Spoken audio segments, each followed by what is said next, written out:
नमस्कार दोस्तों, आज मैं आपको श्रावण महात्म्य की 15वां और 16वां अध्याय की कथा सुनाने जा रही हूँ। सनत कुमार ने शिव जी से कहा, हे देवेश, नागों की आश्चर्यजनक पंचमी व्रत मैंने सुना। हे देवेश, अब आप षष्ठी के रोज किए जाने वाले व्रत को कहें। इस व्रत का क्या नाम है तथा क्या विधान है? शिव जी ने सनत कुमार से कहा, हे विप्रे, श्रावण मास शुक्ल पक्ष की षष्ठी तिथि को महामृत्युंजय विनाशक उत्तम सुपोदन नामक व्रत को करें। शिवालय में या घर पर प्रयत्न पूर्वक शिव का अर्चन कर सविधि चावल, आटे, भात का नैवेद्य, नमक सहित आम का साग रखें। ब्राह्मणों को नैवेद्य पदार्थों का बायना दें। जो विधि से इस व्रत को करता है उसे अनंत पुण्य प्राप्त होता है। इन संबंध में प्राचीन कथा मैं तुमसे कहता हूँ। रोहित नाम का एक राजा बहुत समय तक अपुत्र वाला था। उसने पुत्र के लिए अत्यंत कठिन तप किया। तप के प्रभाव से प्रकट होकर ब्रह्मा ने उससे कहा, हे राजन, तेरे भाग में पुत्र नहीं है। फिर भी वह पुत्र के लिए कठिन तपस्या करता रहा। संकट में होकर ब्रह्मा फिर प्रकट होकर बोले, हे राजन, तुम्हें मेरा दिया हुआ जो पुत्र होगा वह अल्पायु होगा। इस प्रश्न पर राजा और रानी ने निश्चय किया कि पुत्र प्राप्ति से वृद्धापन तो हट जाएगा, लोक में अपुत्र होने की निंदा तो मिट जाएगी। यही बहुत है। ब्रह्मा के वरदान से शोक और हर्ष से युक्त पुत्र हुआ।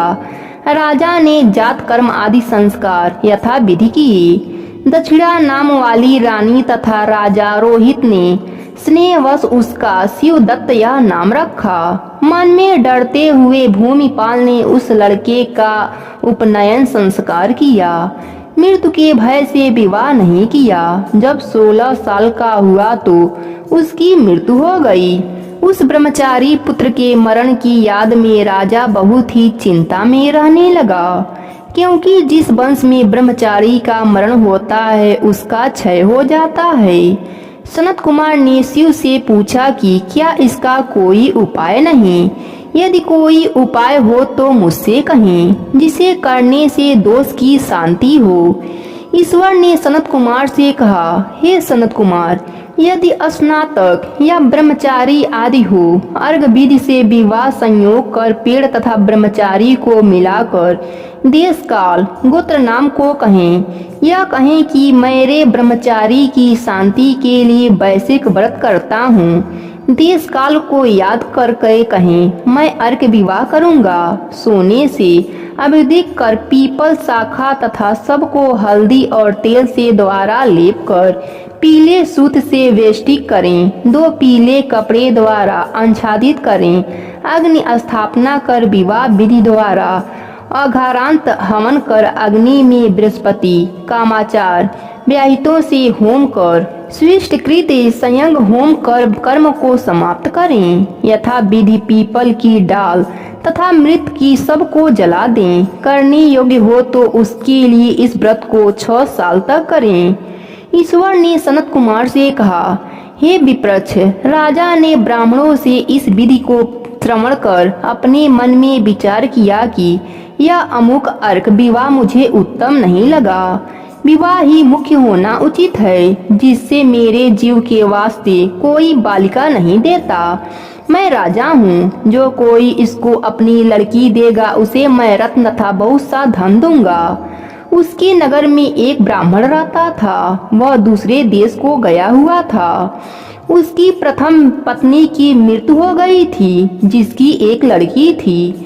दूसरी विवाहिता स्त्री बहुत दुष्टा थी। उसने डाह से और बहुत द्रव्य के लाभ के कारण लड़की देने की इच्छा प्रकट की। उसने 1 लाख रुपया लेकर 10 साल की उस दिन बाला को मरे हुए राजा के लड़के के वास्ते दे दिया। उस बाला को लेकर वे सब नदी के किनारे शमशान में गए। वहाँ उस शव के साथ बाला का विवाह किया। मनुष्य लोग विधि पूर्वक शव के साथ संबंध कराकर जलाने को तैयार हुए। तब बाला ने कहा कि यह आप क्या करते हैं? बाला की ऐसी बारी को सुनकर वे सब दुखित होकर बोले, यह तेरा स्वामी है, इसी की देह को जला रही हैं। यह सुनकर बाल स्वभाव से डरती हुई वह रोने लगी और कहने लगी, आप मेरे स्वामी को क्यों जलाती हैं? मैं जलाने नहीं दूंगी। सब लोग जाएं, अकेली मैं यहाँ रहूंगी। यह जब उठेंगे तब इनके साथ ही मैं आऊंगी। बालिका का ऐसा हट देखकर सब करुणा से आद्रचित हो चले गए। जो बड़े बुजुर्ग थे उन्होंने कहा, अहो अत्यंत कष्ट है, किसी की भाभी कर्म नहीं जान सकते। दीन रक्षक दयालु भगवान क्या करेंगे? निराश्रय बाला या कन्या सापन्य भाव द्वारा दूसरी सौतेली माता से बेची गई है। अदा कदाचित देव रक्षक हो, तभी इस बालिका को तथा इस मरे हुए राजकुमार को हमें जलाना नहीं चाहिए। यदि आप सबको हमारी बात अच्छी लगती हो तो हम यहाँ से घर चलें। ऐसा विचार कर सब अपने अपने घर लौट गए। वह भय बिला को अकेली बालिका शिव और पार्वती को याद करती हुई, बाल स्वभाव से न जानती हुई कि क्या है, युवक बिला हुई उसकी याद मात्र से करुणा परिपूर्ण सर्वज्ञ पार्वती और शंकर जल्दी वहां पर आए। तेज पुंज वृषभ पर सवार हुए शंकर पार्वती को देखकर उसने प्रणाम किया, पर ये देवता हैं ऐसा उसको ज्ञान न था तथा उसके आ जाने से उसे बहुत आश्वासन हुआ। वह उनसे बोली, क्या मेरे स्वामी उठेंगे या नहीं? उसके बाल भाव तथा दया के आदर को शंकर पार्वती ने कहा, हे बाले, तेरी माता ने सुपौदन नाम का व्रत किया था। तिल तथा जल लेकर उसके फल को संकल्प कर अपने स्वामी को दे दे। तब उसने मरे हुए पति से कहा कि जो मेरी माता ने सुपौतन नामक व्रत किया था उसके प्रभाव से मेरे पति उठ जाएं। उसने शंकर और पार्वती के कथना अनुसार सुपौदन नामक व्रत के प्रभाव से शिवदंत उठ गया। शंकर और पार्वती उस बाला को व्रतो उपदेश देकर अंतर ध्यान हो गए। श्री शंकर के चले जाने पर शिवदत्त ने उस कन्या से पूछा, तुम कौन हो? मैं यहाँ कैसे आया? कन्या ने शिवदत्त से सारी कथा कह दी और इस प्रकार रात भी व्यतीत हो गई। सुबह हो जाने पर नदी के किनारे आए हुए प्राणियों ने राजा से सारी कथा कही। हे राजन, आपके पुत्र और पुत्रवधू नदी के किनारे पे हैं। विश्वसनीय मनुष्यों से इस वार्ता को श्रवण कर राजा अत्यंत प्रसन्न हो नगाड़ा बजवाता हुआ नदी के किनारे पर आया। सभी ने राजा की प्रसन्न होकर स्तुति की। हे राजन, आपका मरा लड़का फिर कल गृह से लौट गया। राजा ने पुत्रवधू की प्रशंसा की और कहा, मेरी स्तुति क्यों कर रहे हो? मैं महान बदभागी अधर्मी हूँ। मेरी यह पुत्रवधू सुबंगा धन्य है। इसके सजीव पुण्य से यह मेरा लड़का जीवित हो उठा है। यो राजा ने पुत्रवधू की स्तुति की तथा उत्तम द्विजों को दान द्वारा अर्चन किया। मरे हुए को गांव से बाहर कर जीवित हो जाने पर गांव में प्रवेश करने के निमित्त ब्राह्मण के कहे विधान से शांति की। हे वश, मैंने तुझसे सुपौदन नामक व्रत को कहा, इसे 5 साल करने के बाद उद्यापन करें। शंकर पार्वती का रोज अर्चन कर चरु तथा आम के पत्ते से सुबह होम करें। पूर्व विधान से व्रत में नैवेद्य तथा बायना दें। इस तरह व्रत करने मात्र से प्राणी चिरायु पुत्र प्राप्त कर अंत में शिव पूरी को जाता है। इस तरह व्रत करने मात्र से प्राणी चिरायु पुत्र प्राप्त कर अंत में शिव पूरी को जाता है। शिव जी ने कहा, हे सनत कुमार, अब शीतला सप्तमी व्रत कहूँगा। श्रावण महीने की शुक्ल पक्ष सप्तमी के रोज यह व्रत करें। पहले दीवार में बावली लिखकर उसमें ससुरी दिव्य स्वरूपधारी गिनती के 7 जल देवता लिखें। 2 लड़कों सहित पुरुष पत्र संगीत नारी, एक घोड़ा बैल नरवाहन सहित पालकी लिखें। 16 उपचार द्वारा जल देवों की अर्चना कर ककड़ी दही और भात का नैवेद्य समर्पण करें। नैवेद्य पदार्थों का बायना ब्राह्मण को दें। इस तरह 7 साल तक व्रत कर प्रतिवर्ष 7 सौभाग्यवतियों को भोजन कराकर उद्यापन करें। एक सोने के पात्र में 7 जलदेवों की प्रतिमा रख कर लड़के के सहित उन प्रतिमा में पहले रोज शाम को भक्ति द्वारा अर्चन करें, दूसरे रोज सुबह ग्रह होम सहित चरु होम करें। जिन्होंने पूर्व इसको किया था उसे जो फल मिला उसे आप सुने। सौराष्ट्र देश में शोभन नाम वाला एक व्यक्ति निवास करता था। उसने निर्जन तथा बीजन वन में वापी खुदवाई।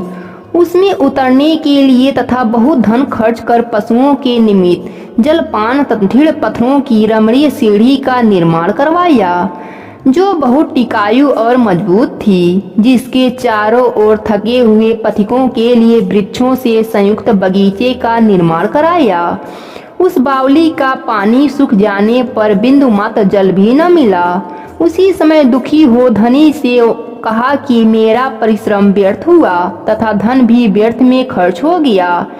यह धनी चिंता कर रात को बावड़ी के पास सो गया।